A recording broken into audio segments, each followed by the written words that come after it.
ನಮಸ್ಕಾರ ಸ್ನೇಹಿತರೆ. ಜೂನ್ 28, 29 ಹುಣ್ಣಿಮೆಯ ನಂತರ ದೊಡ್ಡ ಗಂಡಾಂತರ ಖಂಡಿತವಾಗಿ ಮೀನರಾಶಿ ಇಬ್ಬರು ವ್ಯಕ್ತಿಗಳಿಂದ ನಿಮ್ಮ ಜೀವನದಲ್ಲಿ ಇದು ನಡೆಯುತ್ತದೆ. ಒಂಟಿಯಾಗಿ ನೋಡಿ ಮತ್ತು ನಾವು ತಿಳಿಸುವಂತಹ ಮಾಹಿತಿಯನ್ನು ಅರ್ಥ ಮಾಡಿಕೊಳ್ಳಿ.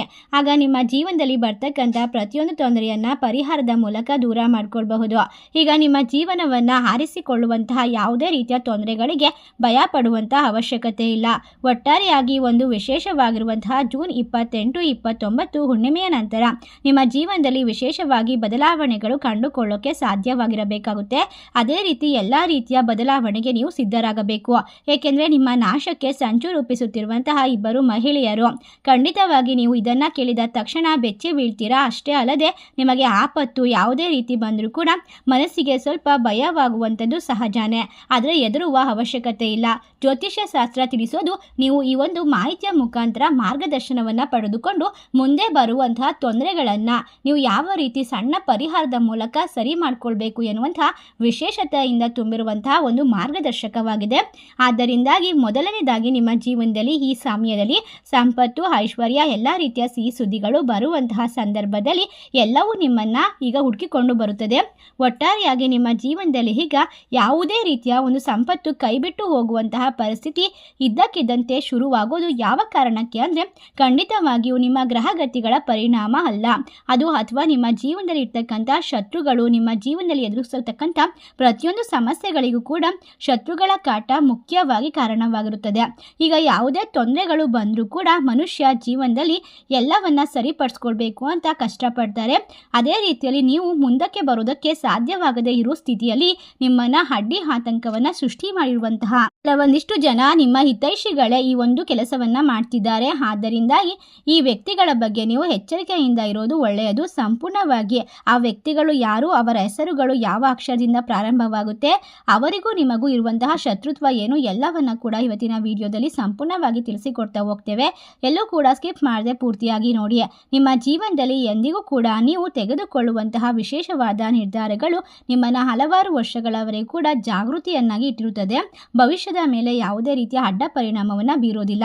ನಿಮ್ಮ ಜೀವನದಲ್ಲಿ ನಡೆಯುತ್ತಿರುವಂತಹ ಕೆಲವು ವಿಚಾರಗಳು ನಿಮ್ಮನ್ನ ಗುಪ್ತವಾಗಿ ಅಪಾಯಕಾರಿಯಾಗಿರುವಂತಹ ವಿಚಾರಗಳ ಬಗ್ಗೆ ಇವತ್ತಿನ ಮಾಹಿತಿ ಇರುತ್ತೆ.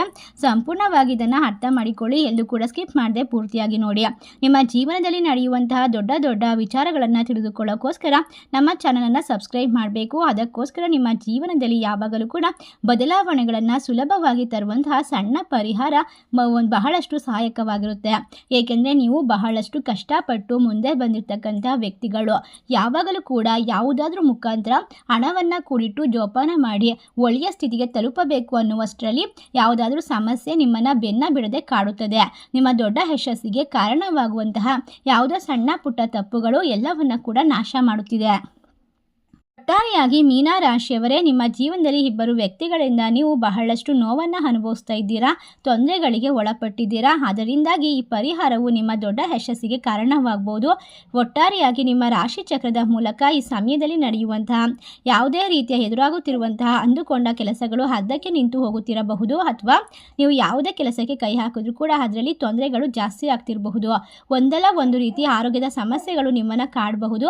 ಮನೆಯಲ್ಲಿರ್ತಕ್ಕಂಥ ಮಕ್ಕಳು ಕೂಡ ನಾನಾ ರೀತಿಯ ಸಮಸ್ಯೆಗಳಿಗೆ ಒಳಪಟ್ಟಿರುವಂಥದ್ದು, ವಿದ್ಯಾಭ್ಯಾಸದಲ್ಲಿ ಸರಿಯಾಗಿಲ್ಲ, ಆರೋಗ್ಯದ ಸಮಸ್ಯೆಗಳು ಕಾಡ್ತಾ ಇರುತ್ತೆ. ಯಾವ ವಿಚಾರಕ್ಕಾಗಿ ನಿಮ್ಮ ಮನಸ್ಸು ಯಾವಾಗಲೂ ತೊಂದರೆಗೆ ಒಳಗಾಗುತ್ತೆ, ಮನಸ್ಸಿನಲ್ಲಿ ಶಾಂತಿ ಇಲ್ಲ, ಮನೆಯಲ್ಲಿ ನೆಮ್ಮದಿ ಇಲ್ಲ, ಕಷ್ಟಗಳ ಮೇಲೆ ಕಷ್ಟಗಳು ಯಾವ ಕಾರಣಕ್ಕೆ ಬರ್ತಾ ಇದೆ? ಹೌದು, ಖಂಡಿತವಾಗಿ ಇದಕ್ಕೆಲ್ಲ ಕಾರಣ ನಿಮ್ಮ ಗ್ರಹಗತಿಗಳಲ್ಲ. ಜೂನ್ ತಿಂಗಳು ವಿಶೇಷವಾಗಿರುವಂತಹ ಹುಣ್ಣಿಮೆಯ ನಂತರ ನೀವು ಎಲ್ಲವನ್ನ ಸರಿಪಡಿಸಿಕೊಳ್ಬಹುದು. ಈ ಸಮಯದಲ್ಲಿ ನೀವು ಕಳೆದ ಹಲವಾರು ವರ್ಷಗಳಿಂದ ಪಟ್ಟಂತಹ ದುಃಖ, ಕಣ್ಣೀರು, ಪರಿಶ್ರಮ ಎಲ್ಲದಕ್ಕೂ ಕೂಡ ಉತ್ತರವನ್ನು ಹುಡುಕುವಂತಹ, ವಿಶೇಷವಾಗಿ ಎಲ್ಲ ಸಮಸ್ಯೆಗಳಿಗೆ ಸ್ಪಷ್ಟ ಪರಿಹಾರ ಸಿಗುವಂತಹ ದಿನ ಅಂತ ಹೇಳ್ಬಹುದು. ನಿಮ್ಮ ಜೀವನದಲ್ಲಿ ನಿಮ್ಮ ಮನಸ್ಸಿನಲ್ಲಿ ಹಲವಾರು ರೀತಿಯ ಬದಲಾವಣೆಗಳು, ಪ್ರಶ್ನೆಗಳು ಕೂಡ ಎಲ್ಲದಕ್ಕೂ ಕೂಡ ಈಗ ಸಮಯ ಸರಿಯಾಗಿ ಬಂದಿದೆ. ನೀವು ಎಲ್ಲವನ್ನ ಅಂತ್ಯ ಮಾಡ್ಬೋದು. ಈಗ ನೀವು ಪುನಃ ಹೊಸದಾದ ಪ್ರಾರಂಭವನ್ನು ಸೃಷ್ಟಿ ಮಾಡಿಕೊಳ್ಳೋಕೆ ಸಾಧ್ಯವಾಗುತ್ತೆ. ಕತ್ತಲೆಯಿಂದ ಬೆಳಕಿಗೆ ಬರುವಂತಹ ಈ ಒಂದು ಸಮಯದಲ್ಲಿ ಚಂದ್ರದೇವನ ಅನುಗ್ರಹ ಖಂಡಿತವಾಗಿ ನಿಮ್ಮ ಕೈ ಹಿಡಿಯುತ್ತದೆ. ಅದ್ಭುತವಾಗಿ ಬದಲಾವಣೆಯನ್ನು ಈ ಜೀವನದಲ್ಲಿ ಕಂಡುಕೊಳ್ತೀರಾ. ಇದಕ್ಕೆಲ್ಲ ಕೇವಲ ಹಣೆ ಬರಹವಲ್ಲ ಕಾರಣ, ನಿಮ್ಮ ಸುತ್ತಮುತ್ತ ಇರ್ತಕ್ಕಂತಹ ಜನರೇ ಆಗಿರ್ತಾರೆ. ಬದಲಾಗಿ ಇವರು ಮಾಡುವಂತಹ ಕುತಂತ್ರವೇ ಕಾರಣವಾಗಿರುತ್ತೆ. ನಿಮಗೆ ಹಲವು ಬಾರಿ ತಿಳಿದಿರುತ್ತದೆ. ವಿಶೇಷವಾಗಿ ನಿಮ್ಮ ಜೀವನದಲ್ಲಿ ಇಬ್ಬರು ಮಹಿಳೆಯರು ಇರ್ತಾರೆ. ಈ ಕುತಂತ್ರಿ ಮಹಿಳೆಯರು ಯಾವಾಗಲೂ ಕೂಡ ಕೆಟ್ಟ ಪ್ರಯೋಗವನ್ನು ನಿಮ್ಮ ಮೇಲೆ ಮಾಡ್ತಿದ್ದಾರೆ. ಈ ವಿಚಾರ ಬೆಳಕಿಗೆ ಬಂದ ನಂತರ ನಿಮ್ಮ ಮೇಲೆ ವಿಪರೀತವಾಗಿ ಪ್ರಭಾವ ಬೀರುತ್ತೆ. ಆದ್ದರಿಂದಾಗಿ ಯಾವುದೇ ರೀತಿಯ ಭಯ ಪಡುವ ಅವಶ್ಯಕತೆ ಇಲ್ಲ. ಈ ಸಮಯದಲ್ಲಿ ನೀವು ಎಲ್ಲ ರೀತಿಯ ಮುಚ್ಚಿದಂತಹ ಬಾಗಿಲುಗಳನ್ನು ತೆರೆಯಲ್ಪಡುತ್ತದೆ. ನಿಮ್ಮ ಸರ್ವನಾಶ ಮಾಡಲು ಸಂಚು ರೂಪಿಸ್ತಾ ಇರುವಂತಹ ಮಹಿಳೆಯರ ನಾಶ ಖಂಡಿತವಾಗುತ್ತೆ. ಶನಿದೇವನ ಅನುಗ್ರಹ ನಿಮ್ಮ ಮೇಲಿರೋದ್ರಿಂದ ಕರ್ಮಫಲದಾತನಾಗಿರುವ ಶನಿದೇವ ನಿಮ್ಮ ಜೀವನದಲ್ಲಿ ಎಂದಿಗೂ ಕೂಡ ಮೋಸ ಹೋಗೋದಕ್ಕೆ ಅಥವಾ ನಾಶವಾಗೋದಕ್ಕೆ ಬಿಡೋದಿಲ್ಲ. ಏಕೆಂದರೆ ಜ್ಯೋತಿಷ್ಯ ಶಾಸ್ತ್ರವು ಸಾವಿರಾರು ವರ್ಷಗಳಿಂದ ಭಾರತೀಯ ಸಂಸ್ಕೃತಿಯಲ್ಲಿ ಪ್ರಮುಖವಾದ ಸ್ಥಾನವನ್ನು ಹೊಂದಿರುವಂತಹ ಒಂದು ಪುರಾತನ ಜ್ಞಾನವಾಗಿದೆ. ಅನೇಕ ಜನರು ಇದನ್ನ ಜೀವನದಲ್ಲಿ ಮಾರ್ಗದರ್ಶನ ನೀಡುವಂತಹ ಸಾಧನ ಅಂತ ನಂಬ್ತಾರೆ. ಜ್ಯೋತಿಷ್ಯವು ವ್ಯಕ್ತಿಯ ಜನ್ಮ ಸಮಯದಲ್ಲಿ ಗ್ರಹ ನಕ್ಷತ್ರಗಳ ಪರಿಸ್ಥಿತಿಯನ್ನ ಆಧರಿಸಿ ಆತನ ವ್ಯಕ್ತಿತ್ವ, ಸಾಮರ್ಥ್ಯ, ಅವಕಾಶಗಳು ಹಾಗೂ ಸವಾಲುಗಳ ಬಗ್ಗೆ ವಿಶ್ಲೇಷಣೆ ಮಾಡುತ್ತದೆ ಎಂದು ಪರಿಗಣಿಸಲಾಗುತ್ತೆ. ಇದರ ಮೂಲಕ ವ್ಯಕ್ತಿಯು ತನ್ನ ಜೀವನದ ಗುರಿಯನ್ನ ಸ್ಪಷ್ಟವಾಗಿ ತಿಳಿದುಕೊಳ್ಳಲು, ಯಾವ ಕ್ಷೇತ್ರದಲ್ಲಿ ಹೆಚ್ಚು ಶ್ರಮಿಸಿದರೆ ಯಶಸ್ಸು ಸಿಗಬಹುದು ಎಂಬುದನ್ನು ಅರ್ಥ ಮಾಡಿಕೊಳ್ಳಲು ನೆರವಾಗುತ್ತದೆ. ಖಂಡಿತವಾಗಿ ಜೀವನದಲ್ಲಿ ಕಷ್ಟಗಳು, ಗೊಂದಲಗಳು ಅಥವಾ ನಿರ್ಧಾರ ತೆಗೆದುಕೊಳ್ಳುವ ಸಂದರ್ಭದಲ್ಲಿ ಕೆಲವರು ಜ್ಯೋತಿಷ್ಯದಿಂದ ಮಾನಸಿಕವಾಗಿ ಧೈರ್ಯ ಮತ್ತು ಆತ್ಮವಿಶ್ವಾಸವನ್ನು ಪಡಿತಾರೆ. ಉದ್ಯೋಗ, ಶಿಕ್ಷಣ, ವಿವಾಹ, ವ್ಯವಹಾರ, ಕುಟುಂಬ ಜೀವನ ಪ್ರಮುಖವಾದ ವಿಚಾರದಲ್ಲಿ ಸೂಕ್ತವಾದ ಸಮಯವನ್ನು ಆಯ್ಕೆ ಮಾಡೋದಕ್ಕೆ ಜ್ಯೋತಿಷ್ಯ ಸಹಾಯವಾಗುತ್ತದೆ ಮತ್ತು ಮಾರ್ಗದರ್ಶಕವಾಗಿ ಬಳಸ್ತಾರೆ. ಜೊತೆಗೆ ದಾನ, ಧರ್ಮ, ಪೂಜೆ, ವ್ರತ ಮೊದಲಾದ ಪರಿಹಾರವನ್ನು ಮಾಡುವ ಮೂಲಕ ಸಕಾರಾತ್ಮಕವಾದ ಮನೋಭಾವವನ್ನು ಬೆಳೆಸಲು ಸಹಾಯಕವಾಗುತ್ತೆ. ಆದರೆ ಜ್ಯೋತಿಷ್ಯವನ್ನು ಜೀವನದ ಏಕೈಕ ಆಧಾರವಾಗಿ ಪರಿಗಣಿಸಬಾರದು. ಮನುಷ್ಯನ ಯಶಸ್ಸು ಅವನ ಪರಿಶ್ರಮ, ಸರಿಯಾದ ನಿರ್ಧಾರಗಳು, ಶಿಕ್ಷಣ, ಅನುಭವ ಮತ್ತು ನಿಯಂತ್ರಣದ ಪ್ರಯತ್ನಗಳ ಮೇಲೆಯೂ ಕೂಡ ಅವಲಂಬಿತವಾಗಿರುತ್ತೆ. ಆದ್ದರಿಂದ ಜ್ಯೋತಿಷ್ಯವನ್ನು ಮಾರ್ಗದರ್ಶನ ಸಾಧನವಾಗಿ ನೋಡಬಹುದು, ಆದರೆ ಜೀವನದ ಪ್ರತಿಯೊಂದು ನಿರ್ಧಾರವನ್ನು ಅದಕ್ಕೆ ಮಾತ್ರ ಅವಲಂಬಿಸದೆ ವಿವೇಕದಿಂದ ತೆಗೆದುಕೊಳ್ಳೋದು ಉತ್ತಮ. ಸರಿಯಾದ ದೃಷ್ಟಿಕೋನದೊಂದಿಗೆ ಬಳಸಿದರೆ ಜ್ಯೋತಿಷ್ಯವು ಕೆಲವರಿಗೆ ಆತ್ಮವಿಶ್ವಾಸ, ಆಶಾವಾದ ಮತ್ತು ಹೊಸ ಜೀವನಕ್ಕೆ ನಾಂದಿಯಾಗುತ್ತದೆ, ಉತ್ತಮವಾಗಿ ಯೋಜಿಸಿಕೊಳ್ಳುವ ಪ್ರೇರೇಪಣೆಯಾಗುತ್ತದೆ. ಇದು ಒಂದು ಮಾರ್ಗದರ್ಶನದ ಶಾಸ್ತ್ರವಾಗಿದೆ. ಆದ್ದರಿಂದಾಗಿ ಯಾವುದೇ ರೀತಿಯ ತೊಂದರೆಗಳು, ಅಪಾಯಗಳು ಬಂದಾಗ ನೀವು ಸಹಜವಾಗಿ ಜ್ಯೋತಿಷ್ಯದ ಮೊರೆ ಹೋಗೋದು ಸುಲಭ. ಈಗ ಇಬ್ಬರು ಹೆಂಗಸರುಗಳನ್ನು ನೀವು ಈಗ ನಿಮ್ಮ ಮೇಲೆ ಕಿಡಿಕಾರುತ್ತಿರುವಂತಹ, ನಿಮ್ಮ ನಾಶಕ್ಕೆ ಕಾಯುತ್ತಿರುವಂತಹ ಇಬ್ಬರು ಹೆಂಗಸರನ್ನು ಯಾವ ಸಣ್ಣ ಪರಿಹಾರದ ಮೂಲಕ ನಿಮ್ಮ ಜೀವನದಿಂದ ಹೊರಗೆ ಹಾಕಬೇಕು ಅದನ್ನು ತಿಳಿದುಕೊಂಡರೆ ಖಂಡಿತವಾಗಿ ಸಂತೋಷ ಪಡ್ತೀರಾ. ಅವರು ನಿಮ್ಮ ಜೀವನದಿಂದ ದೂರವಾದ ನಂತರ ನಿಮ್ಮ ಮನೆಗೆ ಸಂಪತ್ತು ವೃದ್ಧಿಯಾಗುತ್ತೆ, ಕೆಟ್ಟ ಕಣ್ಣಿನ ದೃಷ್ಟಿಗಳು ದೂರವಾಗುತ್ತೆ, ಮನೆಯಲ್ಲಿ ಮಕ್ಕಳು ವಿದ್ಯಾವಂತರಾಗ್ತಾರೆ, ಮನೆಯಲ್ಲಿ ಅಷ್ಟ ಐಶ್ವರ್ಯ, ಶಾಂತಿ, ನೆಮ್ಮದಿಯ ಜೀವನ ನಿಮಗೆ ಸಿಗುತ್ತದೆ. ಹೌದು ಸ್ನೇಹಿತರೆ, ನಿಮ್ಮ ಜೀವನದಲ್ಲಿ ಇರ್ತಕ್ಕಂತಹ ಪ್ರತಿಯೊಂದು ಸಮಸ್ಯೆಗಳಿಗೆ ಈಗ ಎಲ್ಲದಕ್ಕೂ ಪರಿಹಾರ ಸಿಗುವಂತಹ ಸಮಯ. ಈಗ ಹಗಲು ರಾತ್ರಿ ಎನ್ನದೇ ಕಷ್ಟಪಟ್ಟು ಬೆವರು ಸುರಿಸಿ ದುಡಿದಂಥ ಹಣವನ್ನು ಒಂದು ಕಡೆ ಉಳಿತಾಯ ಮಾಡಿರ್ತೀರಾ. ಆದರೂ ಕೂಡ ಕೈತಪ್ಪಿ ಹೋಗುವಂಥದ್ದು, ಅಚಾನಕ್ಕಾಗಿ ಖರ್ಚುಗಳ ಮೇಲೆ ಖರ್ಚು ಬರುವಂಥದ್ದು, ಆರೋಗ್ಯದ ಸಮಸ್ಯೆಗಳು, ಮನೆಯಲ್ಲಿ ಯಾವುದು ಕೂಡ ಶಾಂತಿ, ನೆಮ್ಮದಿ ಇಲ್ಲ. ಒಟ್ಟಾರೆಯಾಗಿ ನಿಮ್ಮ ಜೀವನ ನರಕ ಅಂತ ಹೇಳಬಹುದು. ಯಾವುದೇ ಕೆಲಸವನ್ನು ಮಾಡ್ತಾ ಇದ್ರೂ ಕೂಡ ನೀವು ಶ್ರೀಮಂತಿಕೆಯ ಜೀವನ, ಐಷಾರಾಮಿ ವಸ್ತುವನ್ನು ಖರೀದಿ ಮಾಡಬೇಕು ಅಂತ ಆಸೆ ಇಟ್ಟಿದ್ರು ಕೂಡ ಎಲ್ಲವೂ ಕೂಡ ಕೈತಪ್ಪಿ ಹೋಗುತ್ತದೆ. ನಿಮ್ಮ ಜೀವನದಲ್ಲಿ ಅಂದುಕೊಂಡದು ಯಾವುದೂ ನಡೀತಾ ಇಲ್ಲ. ದುಬಾರಿ ಖರ್ಚುಗಳ ಮೇಲೆ ಖರ್ಚುಗಳು ಬರ್ತಾ ಇದೆ. ಕೆಲವೊಂದಿಷ್ಟು ಬಾರಿ ಮನಸ್ತಾಪಗಳು, ಮನೆಯಲ್ಲಿ ನೆಮ್ಮದಿ ಇಲ್ಲ. ಇದಕ್ಕೆಲ್ಲ ಕೆಲವೊಂದಿಷ್ಟು ಪರಿಸ್ಥಿತಿಗಳು ನಿರ್ಮಾಣವಾಗುತ್ತದೆ. ಇದಕ್ಕೆಲ್ಲ ಕಾರಣ ಕೆಲಸದಲ್ಲೂ ಯಶಸ್ಸು ಸಿಗೋದಿಲ್ಲ, ಮನೆಯಲ್ಲೂ ನೆಮ್ಮದಿ ಇರೋದಿಲ್ಲ. ಸ್ವಂತ ಮನೆ ಮಾಡಿಕೊಳ್ಬೇಕು, ಹೊಸ ವಾಹನವನ್ನು ಖರೀದಿ ಮಾಡಬೇಕು ಎನ್ನುವಂತಹ ಆಸೆ ಕನಸಾಗಿಯೇ ಉಳಿದು ಬಿಟ್ಟಿದೆ. 4 ಜನರ ಮುಂದೆ ಗೌರವಾನ್ವಿತವಾಗಿ ಬದುಕಬೇಕು. ಇದೆಲ್ಲದಕ್ಕೂ ಕಾರಣ ಏನು? ಖಂಡಿತವಾಗಿ ನೀವು ಕಟ್ಟಿರುವಂತಹ ಕನಸನ್ನು ನನಸು ಮಾಡಿಕೊಳ್ಬೇಕು ಅಂದರೆ ಮೀನಾ ರಾಶಿಯವರು ಈ ಸಮಯದಲ್ಲಿ ಅಂದರೆ ಹುಣ್ಣಿಮೆಯ ಸಮಯದಲ್ಲಿ ನೀವು ಕೆಲವೊಂದಿಷ್ಟು ಪರಿಹಾರವನ್ನು ಅನುಸರಿಸಬೇಕು. ಇದರಿಂದಾಗಿ ನಿಮಗೆ ಕಷ್ಟಕ್ಕೆ ಪ್ರತಿಯೊಂದು ಕಣ್ಣೀರಿಗೆ ಒಂದು ಲಕ್ಷ್ಮೀ ದೇವಿಯ ಅನುಗ್ರಹ ಸಿಗುತ್ತದೆ ಮತ್ತು ಲಕ್ಷ್ಮೀ ದೇವಿಯ ಆಶೀರ್ವಾದದಿಂದ ಉತ್ತರ ಸಿಗ್ತಾ ಹೋಗುತ್ತೆ. ಸಾಲ ಬಾಧೆಯಿಂದ ಪರಿಹಾರವನ್ನು ಕಂಡುಕೊಳ್ತೀರಾ. ಇದೇ ರೀತಿ ಇಬ್ಬರು ವ್ಯಕ್ತಿಗಳು ನಿಮಗೆ ತೊಂದರೆಯನ್ನು ಕೊಡ್ತಿದ್ದಾರೆ ಮತ್ತು ನಿಮ್ಮ ವಿರುದ್ಧ ಸಂಚನ ರೂಪಿಸ್ತಾ ಇದ್ದಾರೆ. ಅವರ ಮುಖವಾಡ ಈಗ ನಿಮ್ಮ ಮುಂದೆ ಬಯಲಾಗುತ್ತದೆ. ಈ ಸಂದರ್ಭದಲ್ಲಿ ಅವರ ಉದ್ದೇಶವೇನು ಎಂಬುದನ್ನು ನೀವು ತಿಳಿದುಕೊಂಡರೆ ನಿಮ್ಮ ಮುಂದಿನ ದಿನದಲ್ಲಿ ಬರ್ತಕ್ಕಂಥ ತೊಂದರೆಗಳನ್ನು, ಸಂಕಷ್ಟಗಳನ್ನು ತಪ್ಪಿಸೋಕೆ ಸಾಧ್ಯತೆ ಇರುತ್ತೆ. ಆ ಹೆಂಗಸರು ಯಾರು ತಿಳಿದರೆ ಖಂಡಿತವಾಗಿ ಬೆಚ್ಚಿ ಬೀಳ್ತೀರಾ. ಅವರ ಮುಖ್ಯವಾದ ಉದ್ದೇಶ, ಗುರಿ ನಿಮ್ಮನ್ನು ನಾಶ ಮಾಡುವಂಥದ್ದು, ತಪ್ಪು ದಾರಿಗೆ ತಳ್ಳುವಂಥದ್ದು, ನಿಮ್ಮನ್ನು ನರಕಕ್ಕೆ ತಳ್ಳುವಂಥದ್ದು.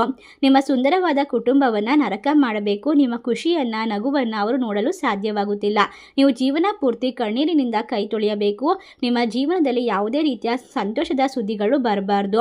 ನೀವು ಬಯಸದೇ ಇದ್ದರೂ ಕೂಡ ಕೂಡ ಕೆಲವೊಂದಿಷ್ಟು ಬಾರಿ ಶತ್ರುಗಳು ನಮ್ಮ ವಿರುದ್ಧ ನಿಂತುಕೊಳ್ತಾರೆ. ಅಂತಹ ಜನರಲ್ಲಿ ಈ ಇಬ್ಬರು ಮಹಿಳೆಯರು ಪ್ರಮುಖವಾದ ಪಾತ್ರವನ್ನು ವಹಿಸ್ತಾ ಇದ್ದಾರೆ.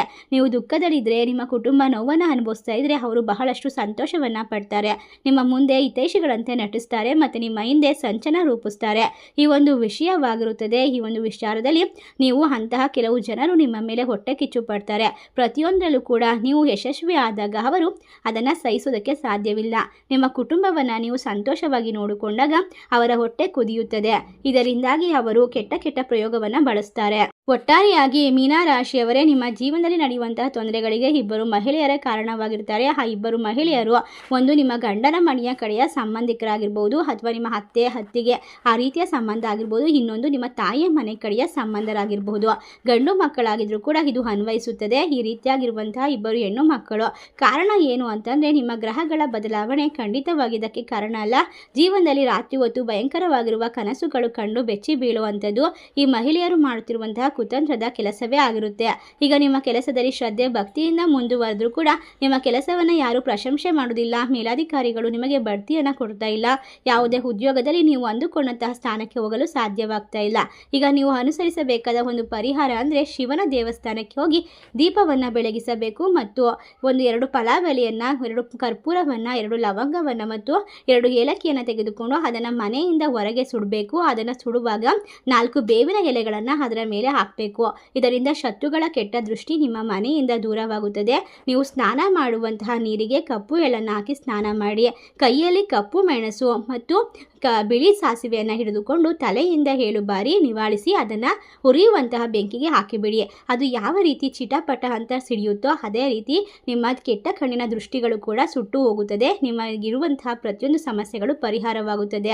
ಶನಿದೇವನ ಆಶೀರ್ವಾದ ನಿಮ್ಮನ್ನು ಯಾವುದೇ ರೀತಿಯ ಸಮಸ್ಯೆಗಳಿಂದ ಸುಲಭವಾಗಿ ಹೊರತರೋದಕ್ಕೆ ಸಾಧ್ಯವಾಗುತ್ತೆ. ಏಕೆಂದರೆ ಈಗ ನರದೃಷ್ಟಿ ದೋಷ, ಅಸೂಯೆ ಕೆಲವೊಂದಿಷ್ಟು ಬಾರಿ ಪರಿಹಾರವನ್ನು ಮಾಡಲೇಬೇಕಾಗುತ್ತೆ. ನಿಮ್ಮ ವಿಚಾರದಲ್ಲಿ ಇವನ್ನೆಲ್ಲ ನಂಬಲೇಬೇಕಾಗುತ್ತೆ. ಏಕೆಂದರೆ ನೀವು ಹಲವಾರು ಶತ್ರುಗಳನ್ನು ಎದುರಿಸ್ತಾ ಇದ್ದೀರಾ ಮತ್ತು ಕಷ್ಟಗಳನ್ನು ಅನುಭವಿಸ್ತಾ ಇದ್ದೀರಾ. ಅದಕ್ಕೆಲ್ಲ ಪರಿಹಾರ ಬೇಕು ಅಂದರೆ ಇದು ಸುಲಭವಾದ ಮಾರ್ಗವಾಗಿರುತ್ತದೆ. ನಿಮ್ಮ ವಿರುದ್ಧವಾಗಿ ದೊಡ್ಡ ಪಿತೂರಿ ಮಾಡ್ತಾ ಇರುವಂಥವರು ನಿಮಗೆ ಅವರು ಅವಕಾಶ ಕೊಟ್ಟಂತೆ ಆಗಿಬಿಡುತ್ತೆ. ನಿಮ್ಮ ಜೀವನವನ್ನು ನೋಡಿದರೆ ಎಂಥವರಿಗಾದರೂ ಕೂಡ ಕನಿಕರ ಬರುತ್ತದೆ. ಏಕೆಂದರೆ ಅಷ್ಟೊಂದು ಶ್ರಮಜೀವಿಗಳು ನೀವಾಗಿರ್ತೀರಾ. ಎಲ್ಲರಿಗೂ ಒಳ್ಳೆಯದನ್ನು ಬಯಸುವಂತಹ ಒಳ್ಳೆಯ ಮನಸ್ಥಿತಿ ಇದ್ರೂ ಕೂಡ ಕೆಲವೊಂದಿಷ್ಟು ಬಾರಿ ಜನರು ನಿಮ್ಮನ್ನು ನೋಡಿ ಹೊಟ್ಟೆ ಉರಿ ಬರುವಂತೆ ಅಂದುಕೊಳ್ಳೋದು ಸಹಜ. ಆದರೆ ನಿಮ್ಮ ಜೀವನದಲ್ಲಿ ಇನ್ನು ಮುಂದೆ ಯಾವುದೇ ರೀತಿಯ ಪರಿಸ್ಥಿತಿಗಳು ಬಂದರೂ ಕೂಡ ನಿಮ್ಮ ಹಿಂದೆ ಹೇಳಕ್ಕೆ ಸಾಧ್ಯವಾಗೋದೇ ಇಲ್ಲ. ಅಷ್ಟು ಮಟ್ಟಿಗೆ ನೀವು ಎಲ್ಲದರಲ್ಲೂ ಗೆಲುವನ್ನು ಸಾಧಿಸ್ತಾ ಹೋಗ್ತೀರಾ. ನಿಮ್ಮ ಸೋಲುಗಳು ಇಂದಿಗೆ ಅಂತ್ಯವಾಗುತ್ತದೆ. ಏಕೆಂದರೆ ನಿಮ್ಮ ಜೀವನದಲ್ಲಿ ಈಗ ಶನಿದೇವನ ಸಂಪೂರ್ಣವಾದ ಅನುಗ್ರಹವನ್ನು ಪಡೆದುಕೊಳ್ಳುವಂತಹ ಸ್ಥಿತಿಯನ್ನು ತಲುಪಿದ್ದೀರಾ. ಈ ಒಂದು ಜುಲೈ 28, 29ನೇ ತಾರೀಕು ನಿಮಗೆ ಅಂಥದ್ದೊಂದು ಅದ್ಭುತವಾದ ಅವಕಾಶ ಸಿಗುತ್ತೆ. ಸಣ್ಣ ಅವಕಾಶವಾದರೂ ಸರಿ, ದೊಡ್ಡ ಅವಕಾಶವಾದರೂ ಸರಿ, ಅದನ್ನು ಸರಿಯಾಗಿ ಬಳಸಿಕೊಂಡಾಗ ಮಾತ್ರ ನಿಮ್ಮ ಜೀವನದಲ್ಲಿ ಬದಲಾವಣೆ ಬರೋದಕ್ಕೆ ಸಾಧ್ಯವಾಗುತ್ತೆ. ನಿಮ್ಮ ಮನಸ್ಸು ಈಗ ಉತ್ತಮವಾಗಿರುತ್ತೆ, ಸಂತೋಷವಾಗಿರುತ್ತದೆ. ಅದೇ ರೀತಿ ನೀವು ಎಲ್ಲರ ಜೊತೆ ಪ್ರೀತಿಯಿಂದ ಇರಬೇಕು, ನೆಮ್ಮದಿಯ ಜೀವನವನ್ನು ಮಾಡಬೇಕು ಅಂತ ಮನಸ್ಸಿನಲ್ಲಿ ಬಯಸ್ತೀರಾ. ಯಾವುದೇ ವ್ಯಕ್ತಿಗಳಿಗೂ ಕೂಡ ಕೆಟ್ಟದನ್ನು ಬಯಸೋದಿಲ್ಲ. ನಿಮ್ಮ ನಗುವಿನ ಹಿಂದೆ ಇರುವಂತಹ ನೋವನ್ನು ಯಾರೂ ಅರ್ಥ ಮಾಡಿಕೊಳ್ತಾ ಇಲ್ಲ. ನಿಮ್ಮ ನಗುವನ್ನು ನೋಡಿ ಎಲ್ಲರೂ ಅವನಿಗೆ ತುಂಬ ಸುಂದರವಾಗಿರುವ ಜೀವನವಿದೆ ಎಂದು ನಿಮ್ಮ ಮೇಲೆ ಅಸೂಯೆಯನ್ನು ಪಡ್ತಿದ್ದಾರೆ. ಹೌದು ಸ್ನೇಹಿತರೆ, ಮೀನಾ ರಾಶಿಯವರೇ, ಅಂಥದ್ದೇ ಯಾವುದೇ ಕೆಟ್ಟ ರೀತಿಯ ಒಂದು ಮನಸ್ಥಿತಿಯ ವ್ಯಕ್ತಿಗಳಿಂದ ನೀವು ದೂರ ಇರೋದು ಒಳ್ಳೆಯದು. ನೀವು ಅವರನ್ನು ತಿಳಿದುಕೊಳ್ಳುವಂತಹ ಮಾರ್ಗ ಯಾವುದು ಅಂದರೆ, ಅವರು ನಿಮ್ಮ ಜೊತೆ ಮುದ್ದಾಗಿ ಮಾತನಾಡ್ತಾ ನಿಮ್ಮ ತಲೆ ಸವರಿ ಹಿತೈಷಿಗಳಂತೆ ನಟಿಸುತ್ತಾ ನಿಮಗೆ ಏನಾದರೂ ತಿನ್ನಲು ಕೊಡ್ತಾರೆ, ಅದನ್ನು ತಿನ್ನಬಾರ್ದು ಮತ್ತು ನಿಮ್ಮಿಂದ ಅವರಿಗೆ ಬೇಕಾದ ಸಹಾಯವನ್ನು ಪಡೆದುಕೊಳ್ತಾರೆ. ಆದರೆ ನಿಮ್ಮ ಕಷ್ಟ ಕಾಲದಲ್ಲಿ ಅವರು ನಿಮಗೆ ಸಹಾಯವನ್ನು ಮಾಡೋದಿಲ್ಲ. ಅದಕ್ಕೋಸ್ಕರ ನೀವು ಅವರ ಬಗ್ಗೆ ಎಚ್ಚರಿಕೆಯನ್ನು ವಹಿಸಬೇಕಾಗುತ್ತೆ. ಕೆಲವೊಂದಿಷ್ಟು ಬಾರಿ ಕೆಟ್ಟದಾಗಿ ಮಾಟ ಮಾಡುವಂತಹ ಮಾಟಗಾತಿಯರ ಕಣ್ಣಿನ ವಿರುದ್ಧ ನಾವು ತಿರುಗಿ ಬೀಳೋದಕ್ಕೆ ಸಾಧ್ಯವಾಗೋದಿಲ್ಲ. ಏಕೆಂದರೆ ಅವರು ನಮ್ಮ ಹಿತೈಷಿಗಳಂತೆ ನಟಿಸುತ್ತಾ, ನಾಟಕವಾಡುತ್ತಾ ನಮ್ಮ ಸ್ನೇಹವನ್ನು ಮತ್ತು ನಮ್ಮ ವಿಶ್ವಾಸವನ್ನು ಸಂಪಾದನೆ ಮಾಡಿರ್ತಾರೆ. ಅವರ ಸಹವಾಸವನ್ನು ಬಿಟ್ಟು ಬಿಡಬೇಕಾಗುತ್ತೆ. ಅದರಿಂದ ನಿಮಗೆ ಒಳ್ಳೆಯದಾಗುತ್ತೆ. ಅವರು ನಿಮ್ಮ ಸ್ವಂತದವರಾಗಿರ್ಬೋದು, ಅಕ್ಕಪಕ್ಕದವರಾಗಿರ್ಬೋದು, ನಿಮ್ಮ ರಕ್ತ ಸಂಬಂಧಿಕರೇ ಆಗಿರ್ಬೋದು, ಯಾವುದೇ ಜನರಾಗಿದ್ದರೂ ಕೂಡ ಈ ಒಂದು ಪರಿಚಯವನ್ನು ನೀವು ಬಿಟ್ಟು ಬಿಡಬೇಕು. ಸಣ್ಣ ಪುಟ್ಟ ವಿಶೇಷವಾಗಿರುವಂತಹ ತೊಂದರೆಗಳನ್ನು ಪರಿಹಾರ ಮಾಡ್ಕೊಳ್ಳೋದಷ್ಟೇ ಅಲ್ಲದೆ ನಿಮ್ಮ ದೊಡ್ಡ ಯಶಸ್ಸಿಗೆ ಈ ಸಮಯ ಕಾರಣವಾಗುತ್ತೆ ಅಂತ ಹೇಳ್ಬೋದು. ನೀವು ಚಿಕ್ಕ ವಯಸ್ಸಿನಿಂದಲೂ ಕೂಡ ಬಹಳಷ್ಟು ಕಷ್ಟವನ್ನು ಪಟ್ಟಿದ್ದೀರಾ, ಹಣವನ್ನು ಕೂಡಿಟ್ಟಿದ್ದೀರಾ, ಎಲ್ಲ ವಿಚಾರದಲ್ಲೂ ಒಳ್ಳೆಯದನ್ನು ಸಾಧಿಸ್ತಾ ಬಂದಿದ್ದೀರಾ. ಆದರೆ ಇಂತಹ ಜನರು ನಿಮ್ಮ ಜೀವನವನ್ನು ಎಂದು ಕೂಡ ಮುಂದಿನ ಹಂತಕ್ಕೆ ಹೋಗೋದಕ್ಕೆ ಬಿಡೋದಿಲ್ಲ. ಈಗ ಆ ಮಹಿಳೆಯರ ಹೆಸರುಗಳು ಹೊರಗೆ ಬರುವಂತಹ ಸಮಯ. ಆ ಮಹಿಳೆಯ ಮೊದಲನೇ ಅಕ್ಷರದ ಹೆಸರುಗಳು ಯಾವ ಅಕ್ಷರದಿಂದ ಬರುತ್ತೆ ಅಂದರೆ ಪಿ ಅಕ್ಷರದಿಂದ ಬರುತ್ತೆ ಮತ್ತು ಎಸ್ ಅಕ್ಷರದಿಂದ ಬರುತ್ತೆ. ಎರಡನೆಯ ಮಹಿಳೆಯ ಹೆಸರು ಎಂ ಅಕ್ಷರದಿಂದ ಬರುತ್ತೆ ಅಥವಾ ಓ ಅಕ್ಷರದಿಂದ ಬರುತ್ತದೆ. ಈ ಇಷ್ಟು ಹೆಸರಿನಲ್ಲಿ ಬರ್ತಕ್ಕಂಥ ಮಹಿಳೆಯರು ನಿಮಗೆ ಹತ್ತಿರವಿದ್ದರೆ, ನಿಮ್ಮ ಜೊತೆ ನಾಟಕವಾಡ್ತಾ ಇದ್ದರೆ, ನಿಮಗೆ ಯಾವುದೇ ರೀತಿಯ ಒಂದು ಪಿತೂರಿಯನ್ನು ನಡೆಸ್ತಾ ಇದ್ದರೆ ಅದನ್ನು ಸಂಪೂರ್ಣವಾಗಿ ಜಾಗರೂಕತೆಯಿಂದ ತಿಳಿದುಕೊಂಡು ಅವರ ಜೊತೆಗಿರುವಂತಹ ಎಲ್ಲ ಸಂಬಂಧವನ್ನು ಇಲ್ಲಿಗೆ ನಿಲ್ಲಿಸೋದು ಒಳ್ಳೆಯದು. ಈಗ ನಿಮಗೆ ಖಂಡಿತವಾಗಿ ದೇವರ ರಕ್ಷಣಾತ್ಮಕ ಕವಚ ನಿರ್ಮಾಣವಾಗ್ತಾ ಇದೆ. ನೀವು ಅಂದುಕೊಂಡದನ್ನು ಸಾಧಿಸ್ತೀರಾ, ಎಲ್ಲ ತೊಂದರೆಗಳಿಂದ ಹೊರಗೆ ಬರ್ತೀರಾ. ಯಾರ ಸಹಾಯವೇ ಇಲ್ಲದಂತೆ ನೀವು ಜೀವನದಲ್ಲಿ ಒಂದು ದೊಡ್ಡದಾದಂತಹ ಗೆಲುವನ್ನು ಸಾಧಿಸ್ತೀರಾ. ನೀವು ಒಳ್ಳೆಯದನ್ನು ಮಾಡಿದಕ್ಕೋಸ್ಕರ ಭಗವಂತ ನಿಮಗೆ ಒಳ್ಳೆಯದನ್ನು ಕೊಡ್ತಿದ್ದಾರೆ. ಈಗ ನಿಮ್ಮ ಮನೆಯಲ್ಲಿ ಮನಃಶಾಂತಿ ಸಿಗುತ್ತೆ. ನಿಮ್ಮ ಯಶಸ್ಸು ಇನ್ನು ಮುಂದೆ ಯಾರಿಗೂ ಕೂಡ ಸುಲಭವಾಗಿ ಯಾರೊಂದಿಗೂ ಕೂಡ ಹಂಚಿಕೊಳ್ಬೇಡಿ. ಶುಭ ಸಮಾರಂಭ ಮನೆಯಲ್ಲಿ ನಡೀತಕ್ಕಂತಹ ಸಂತೋಷದ ವಿಚಾರವನ್ನು ಗೌಪ್ಯವಾಗಿಟ್ಕೊಳ್ಳಿ. ಇದರಿಂದಾಗಿ ನಿಮಗೆ ಯಾವುದೇ ದೃಷ್ಟಿಗಳು ಬೀಳೋದಿಲ್ಲ. ಈ ಸಣ್ಣ ಪುಟ್ಟ ವಿಚಾರವನ್ನು ನೀವು ಗೌಪ್ಯವಾಗಿರೋದ್ರಿಂದ ದೊಡ್ಡ ಯಶಸ್ಸಿಗೆ ಕಾರಣವಾಗುವಂತಹ ವಿಚಾರಗಳು ನಿಮ್ಮ ಜೀವನದಲ್ಲಿ ನಡೀತಾ ಹೋಗುತ್ತೆ. ಈ ಮಾಹಿತಿ ನಿಮಗೆಲ್ಲ ಇಷ್ಟವಾಗಿದ್ದರೆ ನಿಮ್ಮ ಫ್ರೆಂಡ್ಸ್ ಆ್ಯಂಡ್ ಫ್ಯಾಮಿಲಿಗೆ ಶೇರ್ ಮಾಡಿ. ನಮ್ಮ ಚಾನಲ್ಗೆ ಸಬ್ಸ್ಕ್ರೈಬ್ ಮಾಡಿ. ಸರ್ವೇ ಜನ ಸುಖಿನೋ ಭವಂತು. ಧನ್ಯವಾದಗಳು.